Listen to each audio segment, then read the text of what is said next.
33 कोटि देवताओं को, पुष्पों में विराजमान श्री जी को, ज्योति में विराजमान नारायण को बारंबार प्रणाम नमन बंदन आभार है। और क्योंकि हम ब्रज की भूमि से आए हैं मैया,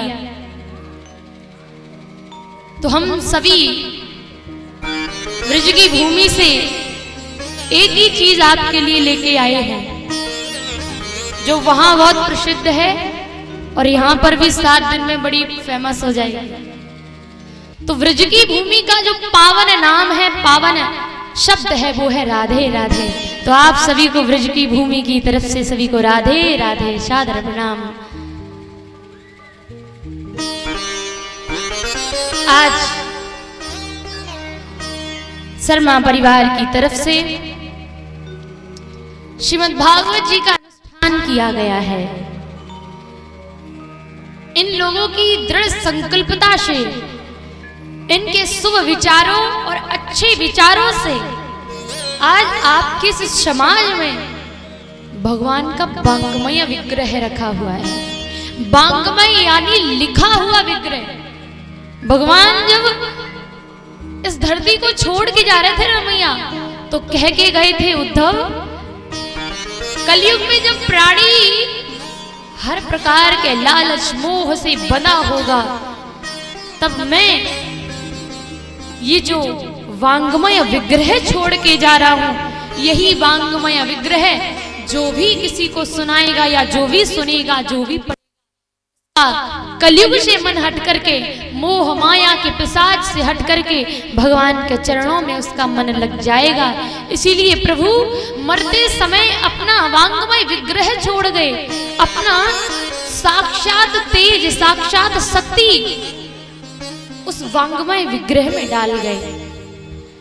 तो आप ये ना समझिएगा कि ये जो हमारे सामने रखी है वो साधारण सी पुस्तक है, वो कोई पुस्तक, कोई पोथी नहीं है।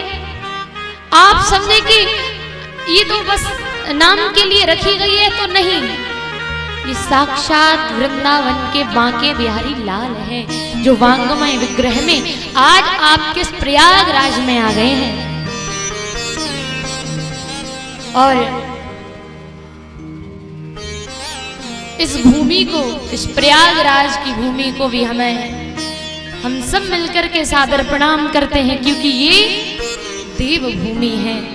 यहाँ पर तेज के साथ साथ एक भव्यता भी प्रकट रहती है।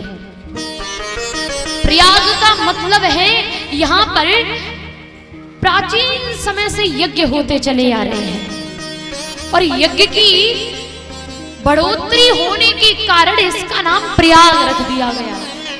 जब किसी चीज में ज्यादा बढ़ोतरी हो जाती है तो हम खूब उसका बड़ा सा नाम रखते हैं ना, उसी प्रकार से यहाँ पर यज्ञ अनुष्ठान बहुत हुए, इसीलिए इसका नाम प्रयाग रख दिया गया कि ये हर एक चीज में प्रयाग है, ये भव्यताओं में प्रयाग है, ये दिव्यताओं में प्रयाग है। और ये तो वो भूमि है जहाँ पर याज्ञवल्क्य जी ने भरद्वाज जी को कथा सुनाई थी, राम जी की कथा भरद्वाज जी को सुनाई थी। ये वही घाट है, ये वही प्रयाग है। और आज इस प्रयाग पर, इस घाट पर हम भी बैठे हुए हैं। अंतर इतना है, भगवान वही है, प्रभु वही है। बस पहले हमने याज्ञवल्क्य जी ने भरद्वाज जी को त्रेता युग की कथा सुनाई, और आज प्रभु हमारे माध्यम से आपके बीच में द्वापर की कथा सुनाना चाहते हैं। तो जैसी प्रभु की मर्जी, ये तो पहले से ही एक घाट बना बैठा है। आपने राम कथा तो बड़ी सुनी होगी मैया, क्योंकि ये तो साक्षात राम कथा का ही घाट है। आज से आप सभी के बीच में भगवान की श्रीमद् भागवत रूपी महापुराण, जो सभी वेदों, सभी उपनिषदों, सभी शास्त्रों का सार है, वो आपके बीच में अवतरित होने जा रहा है।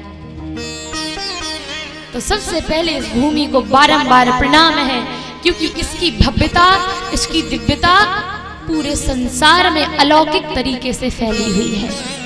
यहाँ पर त्रिवेणी जी निवास करती हैं। सौभाग्यशाली हैं आप लोग जो आपने प्रयाग में जन्म लिया है, आप प्रयाग में निवास करते हैं।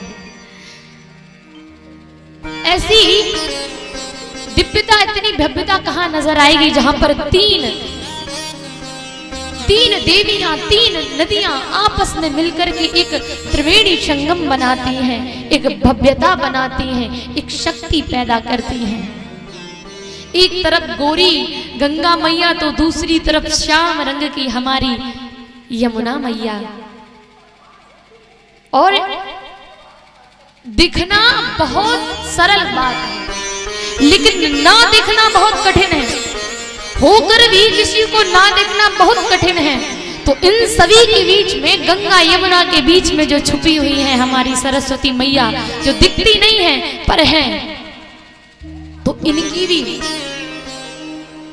अलौकिक कथा है, अलौकिक महिमा है, जो है पर दिखती नहीं है। आजकल लोग कुछ बड़े, थोड़े से बड़े बन जाए तो दिखावा बड़ी जल्दी करते हैं। हम बता तो देंगे हम कौन है भाई, अपनी पहचान दूसरों से छुपा नहीं पाते। लेकिन सरस्वती मैया से सीखिए, ये होकर भी लोगों को दिखाई नहीं देती। जब भरत जी महाराज राम जी की खोज करते करते प्रयाग में आए थे, तो इन्हीं सरस्वती मैया के बीच से आवाज आई थी, है भरत जी महाराज, आप तो सब प्रकार से साधु हो। तो ये देखती सब हैं, ये है पर दिखती नहीं है। इन्हें सबके गुणों का, सबके विचारों का, सबके कर्मों का पता है। तो ऐसे पावन स्थान पर आप बैठे हो, ऐसी भूमि को, ऐसे पावन स्थान पर प्रणाम नमन बंदन करते हैं। और हमने सुना है यहाँ पर कल्पत्रु वृक्ष भी है। यहाँ प्रयाग में कल्पत्रु वृक्ष है। ये कल्पत्रु वृक्ष भोले बाबा के कैलाश पर हुआ करता था, और वो आपके प्रयाग में है। तो कितने सौभाग्यशाली हैं, क्योंकि इस कल्पत्रु वृक्ष के नीचे बैठ करके अगर आप कुछ भी सोचते हैं, भगवान वो आपकी इच्छा बहुत जल्दी पूरी कर देते हैं। आज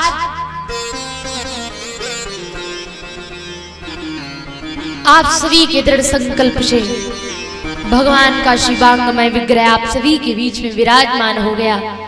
श्री ठाकुर हमारे वृंदावन से चल के आपके इस प्रयाग में आ गए, और एक ब्रजवासी को मैया आपका कुछ भी नहीं चाहिए। हम ब्रजवासी हैं, हमें कुछ नहीं चाहिए। ब्रजवासी अगर कुछ चाहेगा तो क्या चाहेगा? अच्छा, कृष्ण ने व्रज में रह करके क्या कभी सम्मान पाया? नहीं पाया। सखियां गोपियां उसे हर रोज सताती थी। कन्हैया के कहते थे, हे कन्हैया तू कालो कलूटो सो कहाँ पे चलो आयो यहाँ पे? यशोदा मैया गोरी, नंद बाबा गोरी, तू जाने कहाँ से कालो कलूटो आ गयो। तो कन्हैया ने कभी भी व्रज में सम्मान नहीं पाया। ब्रजवासी को ना आपका सम्मान चाहिए, ना आपकी व्यवस्था चाहिए, ना आपकी कोई बड़ो कारोबार में कोई हिस्सा लेना है उसे, ना आपको उसका दिखावा करना है। ब्रजवासी को तो सिर्फ आपका प्रेम चाहिए। ब्रजवासी तो एक आपके प्रेम में ही रीझ जाता है। अगर आप उसे प्रेम से रखोगे ना, तो वो आपके प्रेम में ही रह करके आप जो व्यवस्था दोगे रह लेगा। तो कन्हैया ने व्रज से क्या पाया? सिर्फ प्रेम पाया, कभी सम्मान, कभी इज्जत नहीं पाई। तो हम भी व्रज से आए हैं और आशा करते हैं आप सभी इन 7 दिनों में हमें प्रेम अवश्य देंगे। हमारी मैया ने आते ही बहुत सम्मान किया। हमें सुबह ही स्टेशन पर हमारी मैया खुद लेने गई। देख करके मन गदगद हो गया, क्योंकि जिसके हृदय में सिर्फ यही सोच करके कि हमारे यहाँ कथा आने वाली है, उसके प्रेम में उल्लास, एक प्रेम, एक भाव और एक शक्ति प्रकट हो जाए, जो सारे कारोबार मैया अपने हाथों में ले ले, तो वो एक मैया दुर्गा भवानी से कम नहीं होती है। क्योंकि जगत को कौन संभालता है? इस दुनिया की रचना किससे हुई है? हमारी दुर्गा मैया की स्माइल से हुई है, मुस्कान से। तो और वही दुर्गा, वही भवानी जब हमारी मैया का रूप रखती है, भेष रखती है, तो वो संसार के कोई भी काम कर सकती है, किसी से भी मैयाएं कम नहीं होती। तो मैया जब लेने गई तो बड़ा अच्छा लगा और बड़े प्रेम से अभी से पहले दिन से ही खूब लाड प्यार मैया का दिख रहा है। अब व्यस्तता इतनी है कि इस समय तो नहीं दे पाया उन्होंने, लेकिन जितना भी दिया उसमें उनका सम्मान, इज्जत, प्रेम था। बस यही चाहिए हमें आपका प्रेम चाहिए।